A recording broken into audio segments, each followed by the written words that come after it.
Okay, first of all, I want to give Clemson all the credit in the world. That was a dominant victory, 44-16. I'm an Alabama fan, and I want to give them credit. But what I'm hearing today is ludicrous.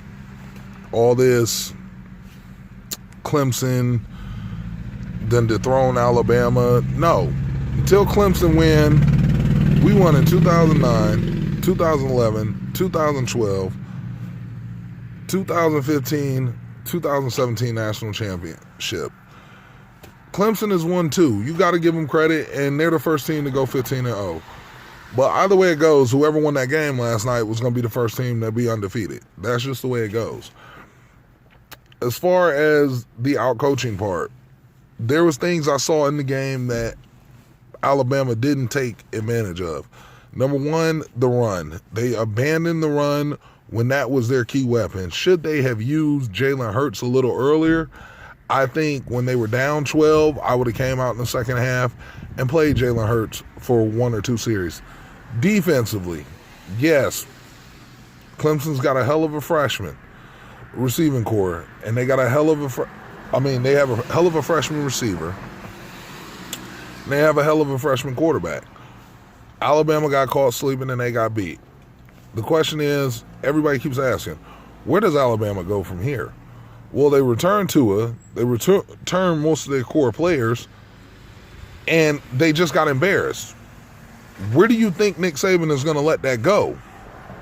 You think Nick Saban is going to sit up here and take it? Look at what this man has done. He has lost. He lost to Ohio State one year, got dominated by Ohio State, came back to win the national championship, and then came back to the national championship, lost to Clemson, only to come back to beat them by 18 points. Now, Clemson got us by 28. I respect Clemson. Dabo Swinney is actually an Alabama alum. I'm not surprised at what he's doing and how he structured his staff. He was part of that team that won the first SEC championship. He has the winning tradition in him. So I'm not surprised at Dabo Swinney's success. Now, all these writers impressed about the blowout, I mean, we all lose, bruh. We all lose. I have to give Clemson their all-out props, but to say Alabama's over and through with, I think it's just crazy. I think it's just absolutely nuts. The disrespect given to Alabama right now is absolutely nuts. And I hope the disrespect keeps on. I hope it continues on. Because I know the players are listening to this. I know the players know they made a lot of mistakes. I know there were coaches that know they made a lot of mistakes. And I just can't see Alabama not coming back next year just as strong. And what we have to remember about Tua is this is his first official loss as a quarterback. So I don't see them not getting better.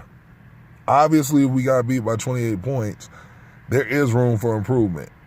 Now, it's up to Saban and the rest of the coaching staff or whatever new coaches he decides to bring in to make those adjustments. But make no mistake about this, Alabama, the torch has not been passed yet. It can't be passed just yet. That's Dabo's second. Nick Saban got 6. I mean, come on. Let's just be honest. He got the best of Nick Saban. I respect him. But all this Alabama's dead talk, please. Peace, y'all.